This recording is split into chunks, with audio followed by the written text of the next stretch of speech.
Et Yapika tout le monde, c'est sa vie, j'espère que vous êtes tous bien. Pour ma part, ça va nickel.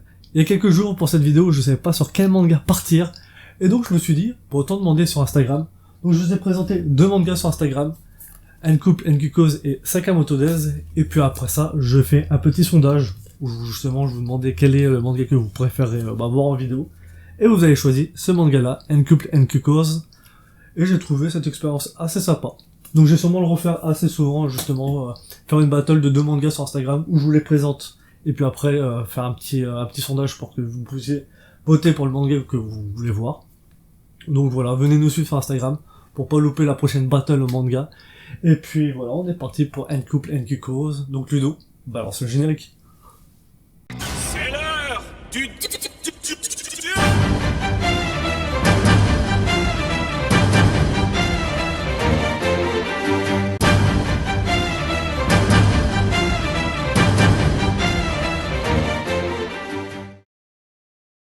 Allez, c'est parti pour le manga que vous avez choisi.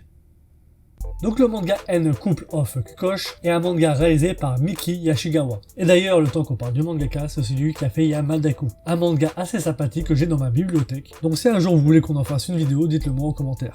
Mais bon, revenons au manga du jour nommé N-Couple of Kukosh. Et donc ce manga est sorti en avril 2020 dans le Wiki Shonen Magazine. Et d'ailleurs il est toujours en cours de parution avec 11 volumes.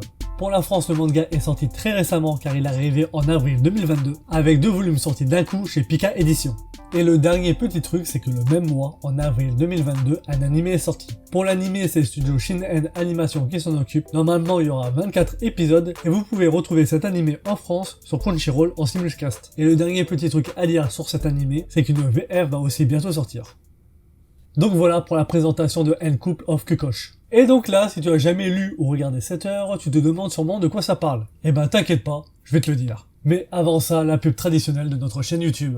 Donc je t'invite comme tous les grands youtubeurs à t'abonner à la chaîne YouTube, à activer aussi la petite cloche des notifications, mais aussi ton meilleur pouce bleu sur la vidéo. Et n'hésite pas aussi à partager la vidéo et la chaîne, c'est très important. Donc le temps qu'on est en mode grattage, je t'invite aussi à nous suivre sur notre Instagram. Et comme ça, la prochaine fois qu'il y a 2 mangas qui s'affrontent, tu pourras voter pour ton manga préféré. Et pour la fin, niveau pub, je t'annonce qu'on ouvre une chaîne TikTok, où toutes les semaines, on va te présenter très rapidement un manga. Donc voilà, je t'invite aussi à nous suivre sur TikTok. Et on va pouvoir parler enfin du synopsis du manga. Donc on va suivre le personnage nommé Nagi. Et Nagi est un jeune lycéen qui passe la plupart de son temps à étudier, car il a un but, c'est d'être numéro 1 de sa classe. Mais malheureusement pour lui, il finit toujours 2e. Mais Nagi a un autre problème, il a appris très récemment qu'à sa naissance, il a été échangé avec un autre bébé.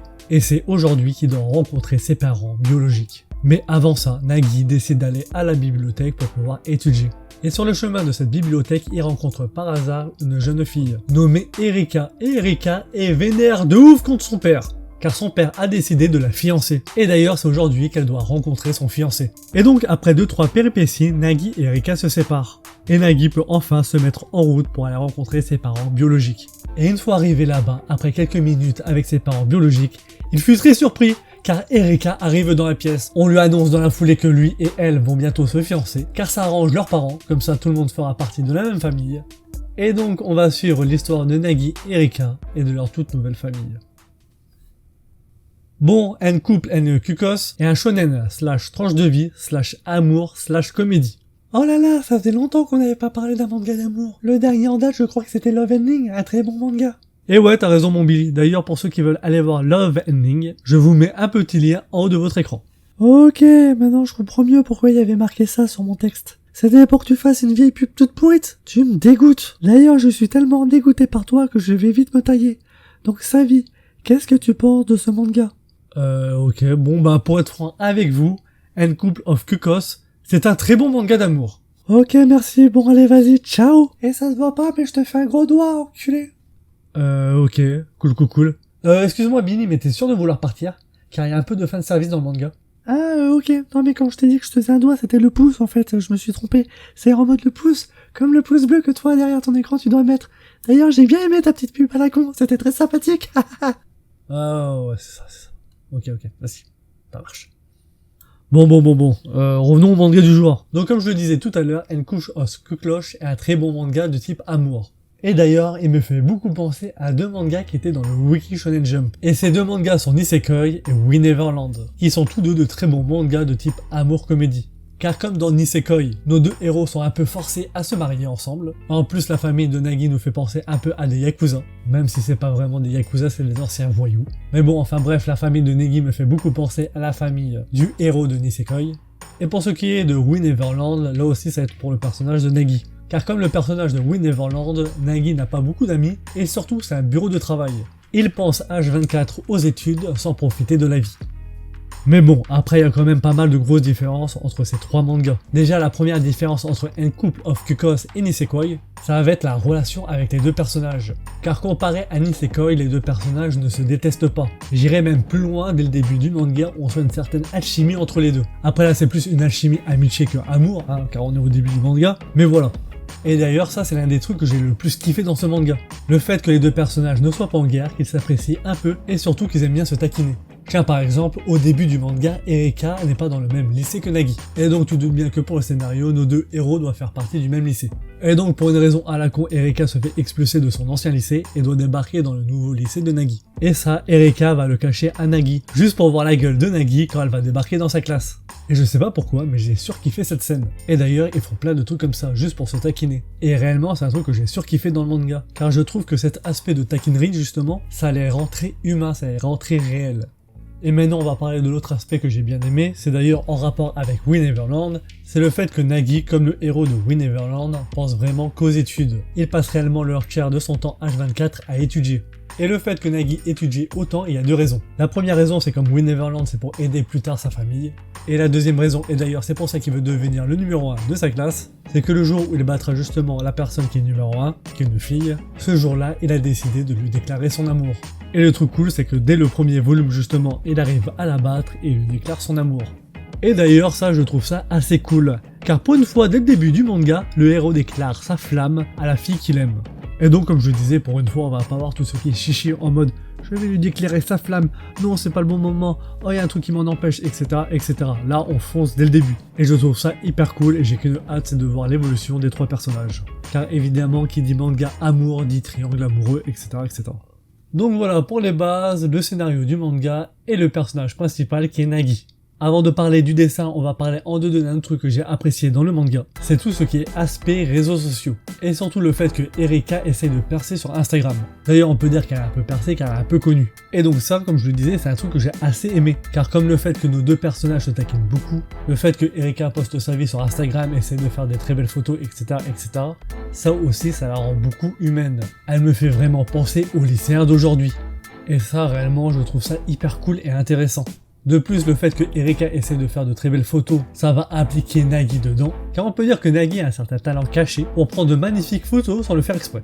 Et c'est d'ailleurs grâce à ce talent et cet aspect-là qui est Instagram que les deux personnages se rapprochent assez vite dès le début du manga. Et réellement, je suis impatient de voir ce qu'ils vont faire avec. De plus, vu les jaquettes des livres et surtout la jaquette de l'anime, je pense et j'espère que tout ce qui est réseaux sociaux et Instagram auront un gros rôle dans l'œuvre. Et donc voilà, et je sais que là normalement on devait passer au dessin, mais j'ai oublié de parler d'un petit truc. Et ça justement c'est un petit truc qu'on a pu voir un peu dans les deux premiers volumes, et surtout un truc que j'ai beaucoup hâte de voir. Et donc ce truc là c'est un peu le synopsis du départ, c'est le fait que Nagi et Erika ont été échangés quand ils étaient bébés. Et donc les personnes qui ont élevé Nagi jusqu'à ses 17 ans sont en réalité les parents biologiques de Erika, et évidemment vice versa. Ça fait que la sœur de Nagi est en réalité la sœur de Erika, etc., etc. Et donc, comme je le disais, j'ai vraiment une hâte, c'est de voir justement Nagi et Erika se rapprocher de leur vraie famille. Et j'espère réellement que ça va être très bien dans le manga. Et surtout que ça a une réelle importance dans le manga, que c'est pas une simple raison en mode what the fuck de mettre nos deux héros ensemble. Mais bon, pour le moment, à mon avis, c'est bien parti, car dans les deux premiers volumes, on voit que Erika veut se rapprocher de sa vraie famille. Et réellement, j'espère que ça va continuer comme ça, que ce soit pour Erika ou pour Neji. Bon, maintenant, comme promis, il est temps de passer au dessin. Bon, qu'est-ce qu'on peut dire sur le dessin? Le premier truc, c'est qu'on peut dire que le dessin, certes, n'a rien d'extraordinaire, mais il fait très bien le job pour un manga d'amour. Donc ça fait que au niveau des personnages, les dessins sont très bien faits. Chaque personnage sont assez différents les uns les autres. En plus, le truc important pour tout ce qui est manga d'amour, c'est justement tout ce qui est émotion des personnages, et là justement c'est très bien fait. Car on ressent parfaitement les émotions des personnages, que ça soit la joie, la tristesse, etc., etc. De plus, moi personnellement, je kiffe la patte graphique du mangaka, justement pour tout ce qui est visage et surtout tout ce qui est tête chelou. Bon, maintenant on va parler du truc que Billy attend depuis tout à l'heure, c'est le fanservice. Bon, je vous préviens, il y en a mais vraiment un tout petit peu. De plus, le fanservice est surtout très soft. Enculé, tu m'as fait rester pour rien. Ah, je t'avais dit que c'était très peu, hein. Enfin bref, pour tout ce qui est découpage là aussi c'est très bien, je trouve vraiment le manga très fluide à lire. Et pour finir avec tout ce qui est dessin, on va parler en deux des arrière-plans. Et donc pour tout ce qui est arrière-plan, c'est un truc où je suis assez surpris. Car pour un manga d'amour, je trouve les arrière-plans assez présents et surtout très bien faits et assez variés. Et je trouve ça vraiment cool. Donc voilà pour le dessin et on arrive enfin à la fin du SAV. Et donc pour résumer, Un Couple of Cuckoos est un très bon manga, que ça soit pour le scénario, les personnages et le dessin. Et donc personnellement je suis très content d'avoir acheté les 2 premiers tomes, je les ai lus d'une traite et j'ai surkiffé. De plus je suis très content d'avoir découvert ce manga, car pas mal des mangas que je suivais de type amour / tranche de vie se sont arrêtés. Ça fait que je suis heureux d'avoir retrouvé un manga de ce type là. Et donc voilà, on se dit dans un mois pour une nouvelle battle sur les réseaux sociaux. Donc n'hésite pas à nous suivre sur Instagram pour pouvoir voter pour le manga que tu kiffes le plus. Et pour le reste, on se retrouve la semaine prochaine pour une nouvelle vidéo. Donc pour pas le louper, je t'invite à t'abonner à la chaîne La Légende du SAV. Active aussi la petite cloche des notifications. Lâche le petit pouce bleu. N'hésite pas à me dire en commentaire ce que tu as pensé de la vidéo. N'hésite pas aussi à partager la chaîne. Et viens aussi nous suivre sur notre toute nouvelle chaîne TikTok, où toutes les semaines on vous présentera un manga en 2-2. Bon, tu viens de regarder le SAV sur Un Couple of Cuckoos. C'était sa vie. Peace! You feel fucking